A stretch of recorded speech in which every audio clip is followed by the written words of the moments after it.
Hello friend, today's lecture I am going to discuss about the difficulties in the construction of index number. To the last lecture we have studied the part of the construction of the index number, how to construct index number, that is we have studied in the last lecture. But when we construct the index number there have some difficulties, and that difficulties are very problematic matter in the construction of the index number. तर मित्रांनो, पाठीमागच्या लेक्चरला आपण index number कसा तयार करायचा, निर्देशांक कसा काढायचा हे पाहिलेलं होतं. आणि आज आपण इंडेक्स काढत असताना येणाऱ्या अडचणींचा आढावा घेणार आहोत. as well as after that part we are continue the importance of the index number. Difficulty झाल्यानंतर आपण इम्पॉर्टन्स देखील पाहणार आहोत. So the first difficulties in the construction of the index number is the difficulty in the selection of the base year. The base year means पायाभूत वर्ष. पायाभूत वर्ष निवडत असताना येणाऱ्या अडचणी.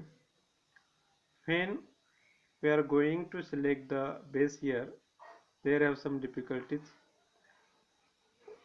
Base year should be a constant year. There should be never more changes, that called the static year. But there is very big problem to choose the appropriate years. There is no happening some things. म्हणजे काय लक्षात घ्या की एक वर्ष निवडण्यासाठी म्हणजे काय की जेव्हा निर्देशांक काढला जातो तेव्हा ते योग्य वर्ष निवडण्यासाठी खरं तर त्या ठिकाणी अवघड असतं. लक्षात घ्या, म्हणजे योग्य वर्ष निवडत असताना ते त्याच्यामध्ये पूर्ण आला पाहिजे. there should not be calamities or famine and other things, disasters, natural disaster. त्या ठिकाणी नैसर्गिक आपत्ती वगैरे नसली पाहिजे, पूर आलेला नसला पाहिजे, दुष्काळ नसला पाहिजे, असं वर्ष निवडावं लागतं. परंतु बेसिकली असं वर्ष निवडणं म्हणजे कठीण असतं. that is very difficult task to select the clear and clear years. So that is the very difficult task. तर या ठिकाणी क्लिअर असं ज्या वर्षात काहीच असं घडलं नाही वाईट, असं वर्ष निवडणं खरं तर फार अवघड असतं. आणि म्हणून या ठिकाणी आपण म्हणतो की इंडेक्स नंबर कन्क्लूड करत असताना प्रामुख्याने पहिलीच डिफिकल्टी काय आहे की वर्ष पायाभूत वर्ष बेस इयर निवडणं फार कठीण आहे असं या ठिकाणी आपण सांगतो. The second difficulty is the difficulty in the selection of the commodities. Which commodity should be selected for the conclude index number? That is very problematic. कोणत्या वस्तू निवडाव्या हा खरं तर प्रश्न असतो. किती वस्तू निवडाव्या, कशाला जास्त भार द्यावा हा सुद्धा प्रश्न असतो. लक्षात घ्या. How to give weightage to the different type of goods, म्हणजे कोणत्या वस्तूला किती वेटेज द्यावं हा सुद्धा एक महत्त्वाचा प्रश्न असतो त्या ठिकाणी. मग कधी काय होतं की sometime there happen unnecessary things. We are giving more weightage to the smallest things. We are giving more weightage to the unnecessary things, and that's impacted on the index number. म्हणजे काय की आपण कधी काय करतो की ज्या वस्तूला वेटेज द्यायला तेवढं वेटेज द्यायला ना पाहिजे त्याच्यापेक्षा जास्त वेटेज देतो, आणि त्याच्यामुळे काय होतं की निर्देशांक चुकीचा निघतो. म्हणजे काय की जेव्हा आपण वस्तूचा भार ठरवत असतो, वेटेज ठरवत असतो, त्यावेळेस चुकीच्या वस्तू निवडल्या गेल्या तर भार सुद्धा चुकीचा लागतो आणि त्याच्यामुळे इंडेक्स नंबर हा चुकीचा निघतो. So So for the selection of the commodity, we have to properly search that commodity in market. We have to search different type of market, different type of prices in different type of market. We have to getting a common price, aggregate price, and after thinking about the commodities. म्हणजे अगोदर आपण या ठिकाणी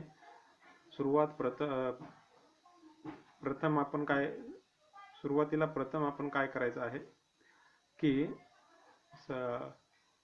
प्रामुख्याने सगळ्या market मधील कमोडिटीचा अभ्यास करायचा आहे, त्यांच्या प्राइसेस गोळा करायचे आहेत आणि त्यांची ॲग्रिगेट प्राइस काढायची आहे, ॲव्हरेज प्राइस म्हणतो आपण, सरासरी प्राइस तसं काढायचे असते. परंतु तसं करणं हे फार डिफिकल्ट आहे. In the different type of market there have different type of prices. Sometimes where are highest prices and sometimes there are lowest prices. म्हणजे कुठे हायेस्ट प्राइसेस असतात, कुठे लोएस्ट प्राइसेस असतात. आणि त्याच्यामुळे काय होतं की प्रामुख्याने नक्की प्राइस कोणती धरायची लक्षात घ्या हे कळत नाही. म्हणजे दिल्लीमध्ये आपण जर पाहिलं तर कांद्याची किंमत 90 रुपये असेल आणि तीच मुंबईमध्ये 80 रुपये आणि कोल्हापूरमध्ये 60 रुपये आणि सोलापूरमध्ये 50 रुपये असं असेल तर नक्की किंमत कोणती धरायची, वस्तूची प्राइसेस कोणत्या धरायच्या, हा एक प्रश्न असतो लक्षात घ्या.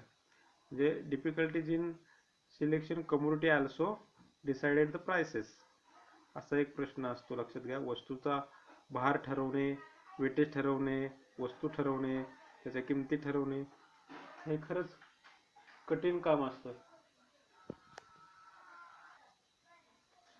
So the third difficulty is the difficulty in the collection of prices. There is difficult task to collect prices in different market.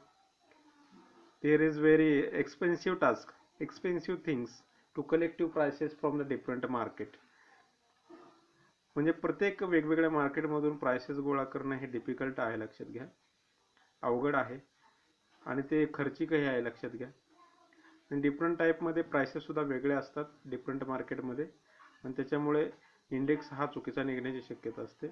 Because of the different prices in the different market that should be the very harmful for the conclude the index number to the lastly, and that should be the that there is possibility that index number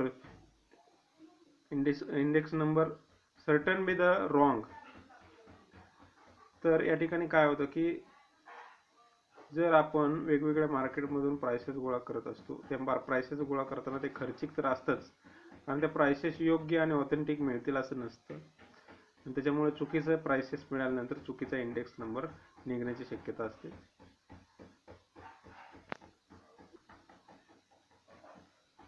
The next difficulties to construction of the index number is the nature of commodities. Which type of commodity having in the market that decided the index number, that weightage decided the index number. कोणत्या प्रकारच्या वस्तूचा आपण भार मोजतो आहे त्याच्यावरून सुद्धा index number ठरतो. बऱ्याच वेळा आपण वस्तू सिलेक्ट करताना आपण फसतो लक्षात घ्या, आपली फसगत होते.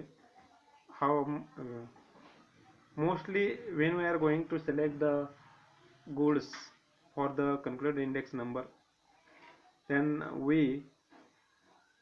are going to wrong way to select that commodities and that's impacted on the index number lastly. तर जेव्हा आपण वस्तू निवडतो तेव्हा त्या ठिकाणी चुकीचा वस्तू निवडल्यामुळे त्याचा त्या ठिकाणी काय होतं, चुकीचा इंडेक्स निघण्याची शक्यता असते. The next difficulties in construction of the index number is the difficulty in assigning weightage. How to decide weightage of commodity, that also difficulty in the index number. किती भार द्यायचा, वस्तूला भार किती द्यायचा याच्यावरती चर्चा केलेली आहे आपण.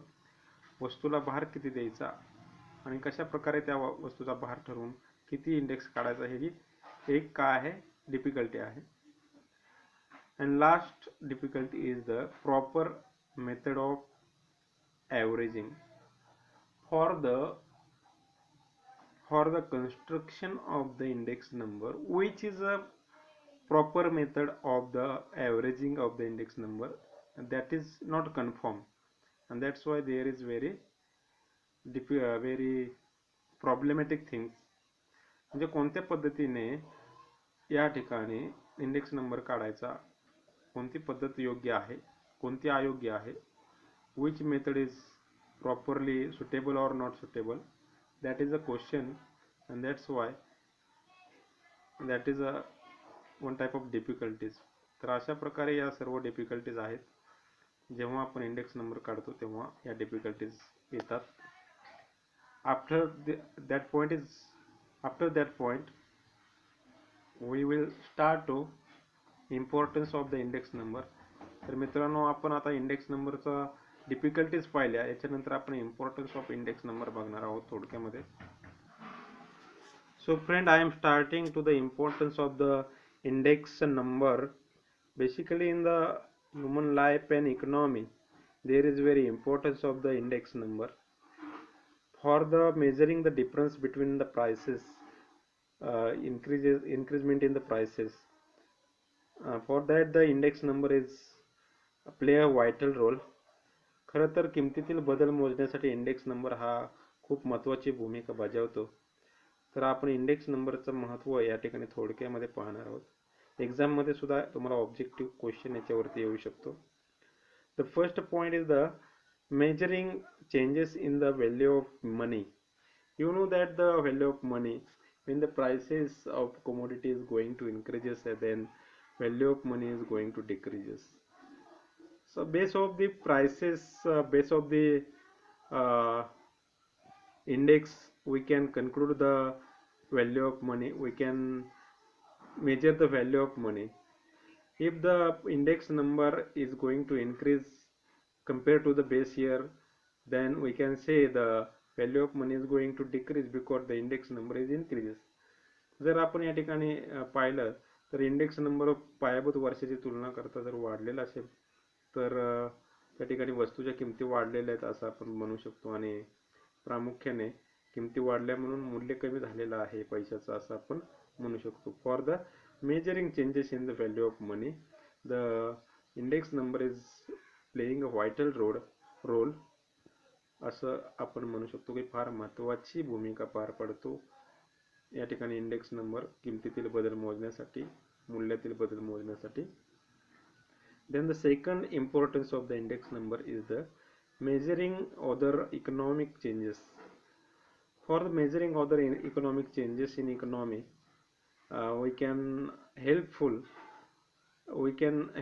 that index number, that index number help to us for the measuring economic changes. We can measure economic changes through the index number. तर इंडेक्स नंबरच्या आधारावरती आपण इकॉनॉमी मध्ये काय चेंजेस झाले आपण पाहू शकतो. म्हणजे inflation, that like thing we can measure base on the index number.